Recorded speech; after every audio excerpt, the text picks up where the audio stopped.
চারিদিকে পুরো ভ্যালিটা দেখা যাচ্ছে, সুন্দর রোদ উঠেছে ঝলমলে।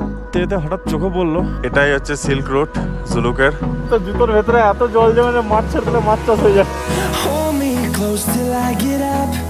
Time is barely on our side. I don't wanna waste what's left.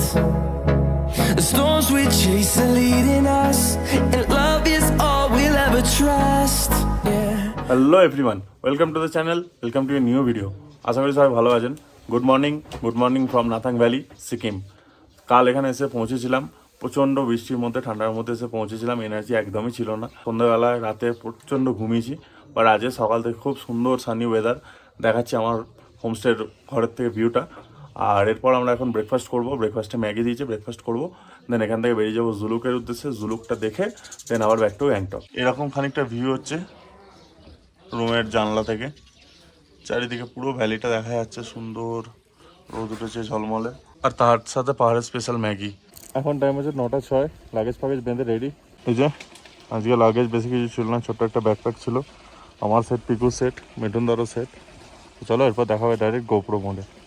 চলো ফাইনালি নাথাং ভ্যালি থেকে বেরোচ্ছি। বেরোনোর টাইম।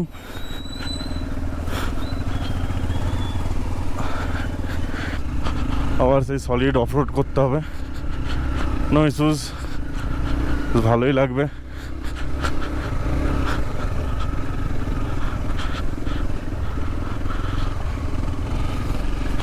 আজ এই জলটা কালকের তুলনায় একটু কম আছে, যার জন্য এত ইজিলি বেরিয়ে যাচ্ছে। তো আগের দিন আমরা ওই রুট থেকে সেই রাস্তাটা থেকে ভেঙে এসেছিলাম। এবার আমরা এখান থেকে উঠে ডান দিকে যাব টুয়ার্ডস জুলুক। চলো ডান দিক নিয়ে নিলাম। এখান থেকে 6-6.5 কিলোমিটার মতন ডিস্টেন্স হচ্ছে জুলুক। রাস্তা ভালো আছে, বেশিক্ষণ লাগবে না পৌঁছাতে। চলো কন্টিনিউ করা যাক। জুতো ফুতো আবার ভিজলো ওয়াটার ক্রসিং করতে গিয়ে, but it's okay, it's part of the tour. সামনে এই ভিউটা দেখতে পাচ্ছি, এটা কাঞ্চনজঙ্ঘা কিনা যায় না, যেতে যেতে হঠাৎ চোখে পড়লো কি অসাধারণ লাগছে রেঞ্জটা। ও ভাই, লেট মি শো ইউ। ক্যামেরাতে মোবাইলে ভালো করে দেখাই, গোপ্রোতে অতটা ভালো আসবে না। কি লাগছে রেঞ্জটা, বাপ রে। হ্যাঁ, জুম করলে অনেকটা দূরে, যদিও জুম করলে কিন্তু পুরো ক্লিয়ার দেখা যাচ্ছে। ও ভাই সেরা। একটু আগে একটা সাইনবোর্ড দেখলাম, অ্যারাউন্ড 12,400 ফুট ওখানে ছিল। ওখান থেকে আমরা নিচে নামছি।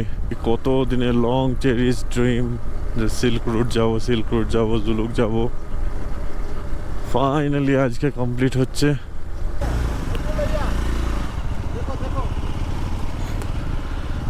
একদম ওরে তেরি, ও ভাই থ্যাংক ইউ। একজন ড্রাইভার দাদা এখানে দাঁড়িয়েছিলেন, উনি এখানে দাঁড়িয়ে দেখতে বললেন। পুরোটা এখান থেকে দেখা যাচ্ছে, পুরোটা। আরে বাপ রে। এটাই হচ্ছে সিল্ক রুট জুলুকের। আগেকার দিনে ইন্ডিয়া থেকে চায়না এবং বাকি গোটা এশিয়াতে এটা দিয়েই সমস্ত ব্যবসা বাণিজ্য হতো। তো কি অসাধারণ রাস্তাটা, খুব সরু, খুব ঘিঞ্জি, যেহেতু একটা পাহাড়কে কেটে গোটা রাস্তাটা বানানো, কিন্তু লুকটা কি অসাধারণ। আর থ্যাঙ্কস টু দ্যাট ওই ড্রাইভার দাদা যে বললো, বলছে ইয়া রুকো, ভিউ দেখলো, ভুলভুলাইয়া দেখলো। তো চলো এখানে খানিকক্ষণ দাঁড়াই, একটু এনজয় করি ভিউটা। আবার এই রোদ আসছে, আশা করি কুয়াশাটা কেটে গেলে আর একটু দূরের আরও ভিউগুলো সুন্দর পাবো। তো একটু দেখি, এনজয় করি, দেন এখান থেকে বেরোবো। চলো সিল্ক রুটের বেস্ট ভিউ নেওয়া হয়ে গেছে, কমপ্লিট। আর জুলুক গেলাম না, আমরা আবার যে রুটে এসেছিলাম ওই রুটেই গ্যাংটক ফিরবো, মানে নাথুলা, বাবা মন্দির এইগুলো হয়ে আবার ফিরবো। এখান থেকে খুব বেশি ডিস্টেন্স নয়, 70-80 কিলোমিটার মতন হবে হার্ডলি। কিন্তু এই ওয়েদারের তো কোনো ভরসা নেই, যখন তখন বৃষ্টি নেমে যায়। আজ আবার বৃষ্টি নেমে গেলে ব্যাস সর্বনাশ হয়ে যাবে। তো চেষ্টা করতে হবে যে বৃষ্টি নামার আগেই যেন পৌঁছে যেতে পারি ঠিকঠাক। কাল ভিজেছি, আবার আজ ভিজতে চাই না। তো গ্যাংটক ফেরার পথে প্রেজেন্টলি আছি নিউ বাবা মন্দিরের যে ক্যান্টিনটা, আর্মি ক্যান্টিন, সেখানে অনেক কিছু খাওয়া দাওয়া অর্ডার করেছি। তো এখানে খাওয়া দাওয়া করবো, দেন এখান থেকে কন্টিনিউ করবো। সিঙ্গারা, জিলাপি, মাফিন, এটাও সিঙ্গারা, হ্যাঁ ভেজ প্যাটিস, আর কফিটা আগেই শেষ হয়ে গেছে। তো এগুলো এখন খেয়ে নিই, তারপর এখান থেকে বেরোবো।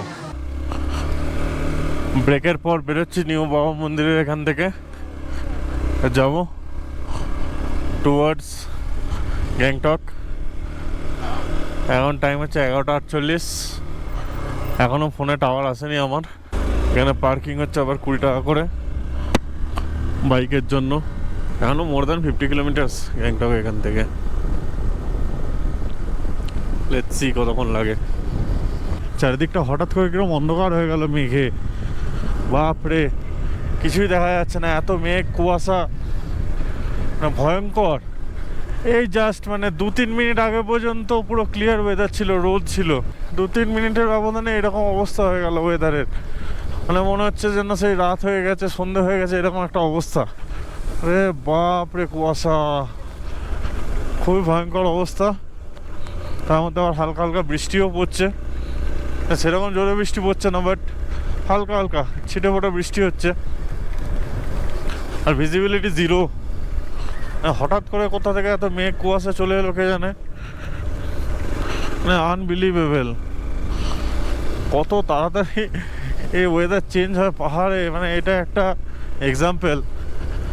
এইখানটা কিছুটা পরিষ্কার রয়েছে, আর দেখো এইখানটা আবার পরিষ্কার রয়েছে, যদিও বৃষ্টি বৃষ্টি ভাব রয়েছে, কিন্তু কুয়াশাটা অতটা নেই। মেঘলা থাকলে কুয়াশাটা নেই। আর বাঁদিকের ভ্যালিটা দেখতে পাচ্ছ কি না জানি না, বাঁদিকের ভ্যালিটা পুরোটাই সাদা হয়ে আছে, কিচ্ছু দেখা যাচ্ছে না। হঠাৎ করেই এরকম হয়ে গেল, বেশ থ্রিলিং প্লাস ভয়ঙ্কর, মানে দুটোই। আর এই হালকা হালকা বৃষ্টি হচ্ছে বলে রেনকোট এখনো পরিনি, রাইডিং জ্যাকেটই কাজ চালিয়ে নিচ্ছি। হোপফুলি রেনকোট পরতে হবে না, কারণ রেনকোট পরা মানে আবার ঝামেলা। গ্যাংটক 24 কিলোমিটার এখান থেকে। কথায় বলে পাহাড়ের ওয়েদার নাকি আনপ্রেডিক্টেবল। মানে আমার অবস্থা দেখতে পাচ্ছ, হোপফুলি ভালো করে দেখতে পাচ্ছ। একটা জিনিস দেখাচ্ছি, ওই চশমাটা খুলি, চশমাটা আবার ভাঁপ হয়ে যাচ্ছে। এই হচ্ছে আমার অবস্থা, জুতোর ভেতর থেকে লিটারালি জল বেরোচ্ছে, ঠিক আছে? এত বৃষ্টি হয়েছে। আর এখানে রাস্তাটা একবার দেখো, শুধু পুরো শুকনো, মানে পাহাড়ের একটা টার্নে বৃষ্টি আর একটা টার্নে খালি, কোথাও কোনো জল নেই, না যাচ্ছে তাই অবস্থা।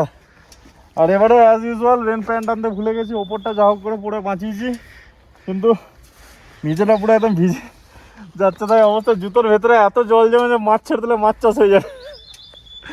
গোপ্রো খুলে ভয়ে পকেটে ঢুকিয়ে নিয়েছিলাম রেনকোটের ভেতরে। যাই একটুখানি দাঁড়াই, এখানে জল ফল ঝাড়ি, দেন আবার কন্টিনিউ করবো। হোটেলে যাই, দেন দেখা হবে। এখন টাইম হচ্ছে 4:30। গ্যাংটক পৌঁছে গেছি, মোটামুটি 2:30 নাগাদ পৌঁছে গেছিলাম। তারপর আগের যে হোটেলের লাগেজগুলো রাখা ছিল ওখান থেকে নিয়ে এসে সমস্ত কিছু সেটেলমেন্ট করে নিয়ে বসে গেলাম। আপাতত এখন ফাইল কপি করবো, একটু রেস্ট করবো, খাওয়া দাওয়া করবো। সন্ধ্যাবেলা দেখি এমজি মার্কেট যেতে পারি। আর কাল থেকে শুরু হবে আমাদের রিটার্ন জার্নি। তো ভিডিওটা যদি ভালো লাগে তাহলে লাইক করতে পারো, চ্যানেলটা সাবস্ক্রাইব করতে পারো। আর এরকমই আরও tours and travels related blog যদি ভালো লাগে তাহলে চ্যানেলটার সঙ্গে থাকো। Thank you, thanks for watching, by.